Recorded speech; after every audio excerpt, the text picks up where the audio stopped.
You may not like it, but this is what peak performance looks like.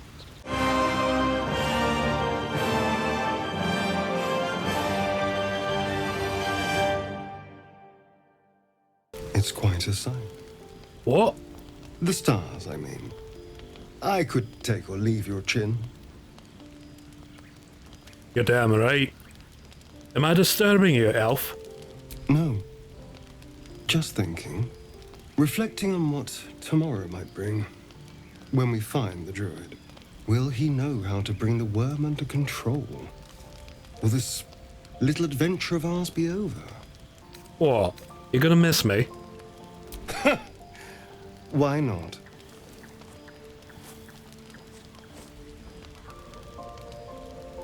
You've been to the Hells and back. Survived the crash. Survived everything that's followed. I'm not normally impressed by people of your stature.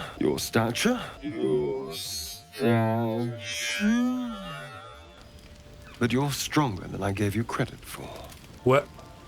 Was that a short joke? Oh, you better back up, Elgi. Of course. Terribly sorry. I was just going anyway. I need to clear my head. I'm sure I'll see you when I get back. Sleep tight. Did that sound ominous to anyone else? Hey, lae'zel. A fine evening, don't you think? Aye. The moonlight shines warmly on us. The breeze caresses our faces. Hideous. All of it. Would that I were doing battle up there, among the tears. Battle up where? Look above. Watch the moon cross the sky. The tears follow behind it. Rocky bodies tumbling through the sea of night. One of them is my crash. Clear. Or all you Githyanki from the tears? Your curiosity is to be commended. Githyanki are hatched in creches all throughout realm space. Clear is one of many. It's there I first saw a Kithrak mount a red dragon. Where I slit my cousins' throats at the Vaj's command. But enough of this. You are wasting your resting time. Come dawn, we resume our search for a creche. Hey, Will. A tingle runs through your head and down to your feet. Ah, there it is. That shiver. Our little brainworms have made fast friends, it would seem. How do you feel? No tadpole's gonna be taking out a fine specimen like myself. Courage in danger's shadow. I love to see it. But shouldn't the shadow have crept closer? Gone darker by now? Before the Illithid's unscheduled surgery, I'd felled hundreds of beasts and a fair few fiends. The tadpoles weakened me, suppressed greater talents, but beyond that, have showed no signs of turning. No nausea, no pain, not even a hot flash. Well, if you're keen on being sick, I could probably dig up some poison mushrooms for you. I speak out of curiosity, not wishful thinking. At least I'll know to skip supper if you're doing the cooking. We could conjecture all night. I suppose the why doesn't matter so much as the what next. And that answer is plain as the horns on a war devil's head. We get these things out. Let's get some rest. Dawn comes sooner than we think. Hey, Gale. I've known a few warlocks in my time. Talented, of course, though sometimes too eager to listen to the devils on their shoulders. Comes with the territory, unfortunately. Tell me about yourself, Umgi. Let's see. I hail from Waterdeep, city of splendors. I am a wizard of considerable acclaim and scholar of exceptional accomplishment. Uh-huh. I have a cat, a library, and a weakness for a good glass of wine. And if the mood takes me, I'm known to try my hand at poetry. There. Well, sounds great. Well met, Shadowheart. The leader of the pack comes to chat. What's on your mind? You must be pleased to have a clear path forward. The sooner we find the druid house in, the better. A can't wait to get rid of this thing in my head. How are you feeling? The same. These parasites are proving suspiciously benign. But suppose I turn. What would you do? Maybe I could leave you tied up and look for a cure. Really? I'd just kill you. Ah. Anyway, get some rest. Try not to dream about tying me up. Oh. In the morning, we went back to speak with Zevlor. I heard what happened. Thank you for protecting the child. If the druids are this far gone, then it's not just goblins we have to fear. So we can risk violence here, or face it for certain on the road. Quite the choice, isn't it? I could help protect your people on the road. It's good of you to offer, but there's a whole army of goblins out there. We'd need an army of our own to escort us safely to Baldur's Gate. And while I don't doubt your abilities, you're no army. There may be a way, though. Goblins are ill-disciplined. It's unlike them to organize so cleverly. Somebody must be leading them, bringing discipline to their ranks. Take out that leadership, and they'll scatter. It's no small thing to ask, but I've seen you fight. You're equal to the task. Kill the goblin leaders. Oh, sign me up, laddie. And so we ventured out. Exploring some nearby ruins, we came across a rather strange fellow. Here lies the guardian of tombs. Through knowledge comes atonement.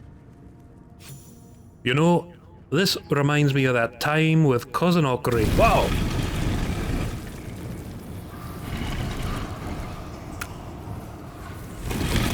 What in that?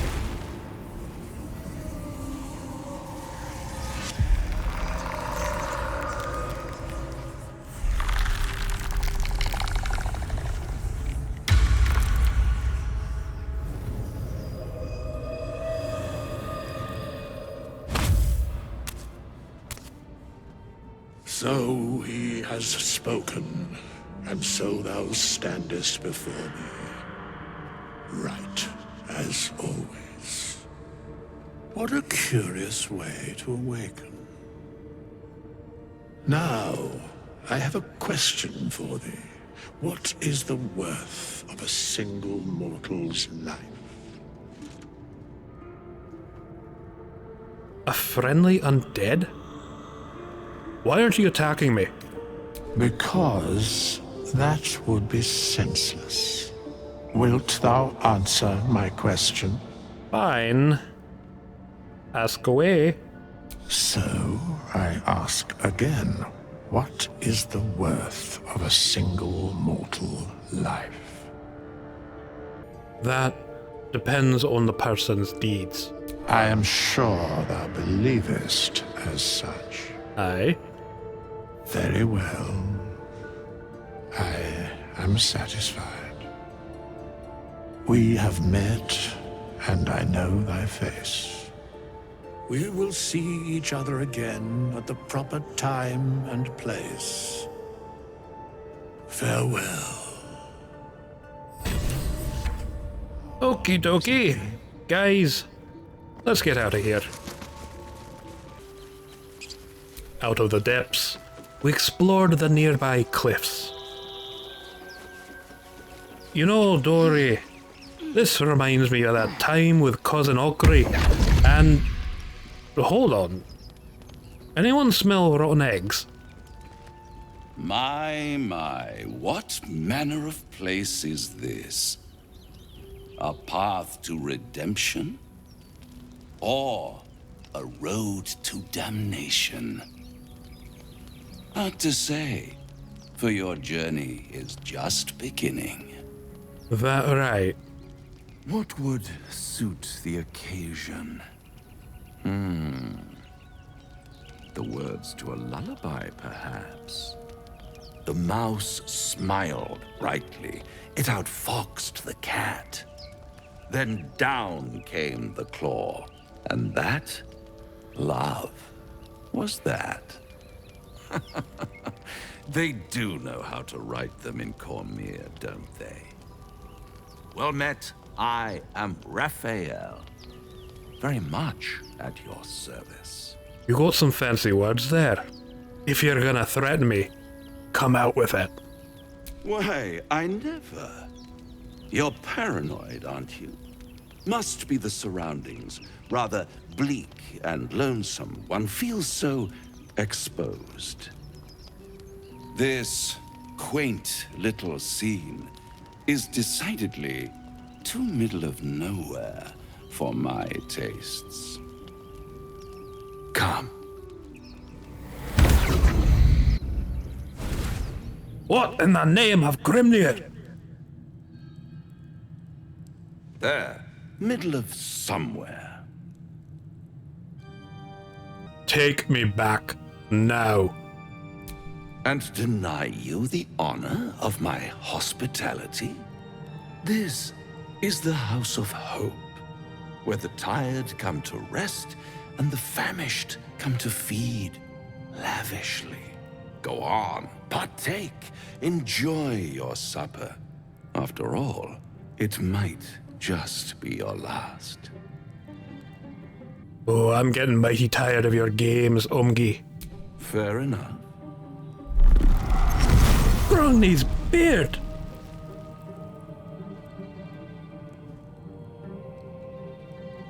What's better than a devil you don't know? A devil you do. Am I a friend? Potentially. An adversary? Conceivably. But a savior? That's for certain. Demon! Easy, easy. I'm here to help, not harm. Consider your predicament. One skull, 2 tenants, and no solution in sight. I could fix it all, like that. Then fix it, or I slay you here and now. Yes. I like it when my clients put up a fight, only to realize victory was never an option. Try to cure yourself, shop around, beg, borrow, and steal. Exhaust every possibility until none are left. And when hope has been whittled down to the very marrow of despair, that's when you'll come knocking on my door. Hope. Such a tease. Keep talking, demon. I'll rip out that forked tongue of yours. Ah, yes, the tongue. Yet another piece of pleasurable anatomy you'll soon have to do without. What? All those pretty little symptoms. Sundering skin, dissolving guts, they haven't manifested yet, have they? One might say you're a paragon of luck. I'll be there when it runs out. He's gonna be a problem, isn't he? After that unpleasant encounter, we traveled further into the woods. Ah, Dory, this reminds me of that time with Cousin Okri and... Oh, what now? You're a true soul. You can't die. Please, stay with us. I don't think he's conscious. Can you hear us, Ed?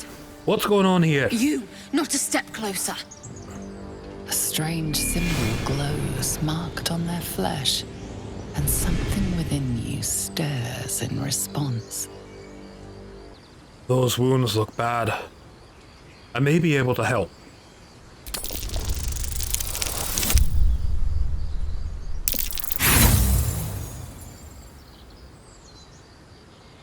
Brother, your sword. Wait. The injured man locks eyes with you.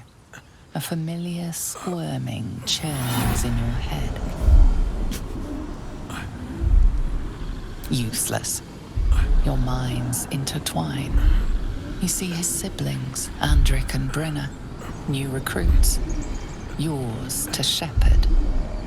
Protect them. He is a true soul. Mind him. He will... He...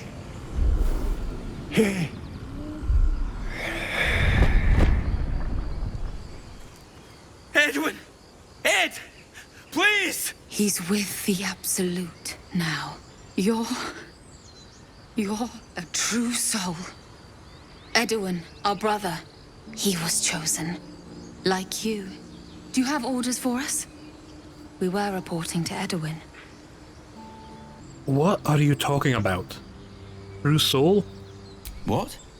Are you testing us? A true soul, like you, has been chosen by the Absolute. You speak with her voice. Your words are her command. She grants you the power to enforce her will.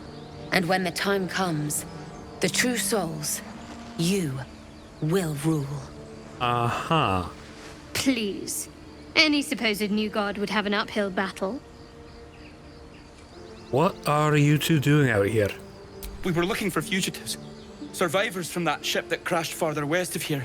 But instead of them, Edwin found an oil bear. An angry one.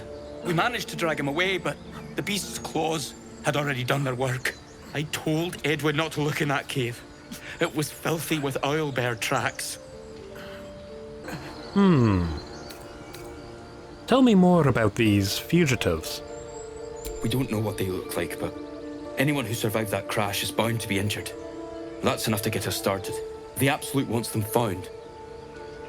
At any cost. Well, I survived that crash. Looks like you found me. You! Brenna! Kill him! Better than you have tried.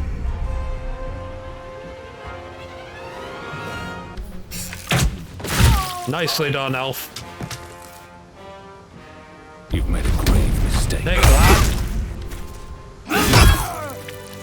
Aha! That was easy enough. Let's see what they got on them. Strange power resonates within the corpse. It calls to you. What? No. Your limbs move of their own accord.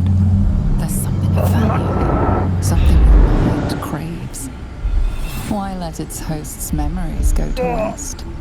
The tadpole has absorbed it all. Its experience could nourish you, strengthen you. This is my body, not yours.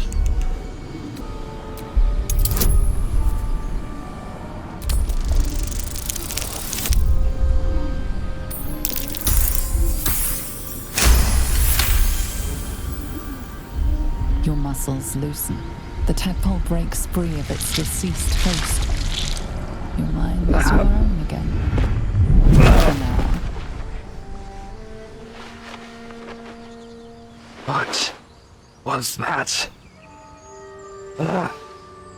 This is getting serious.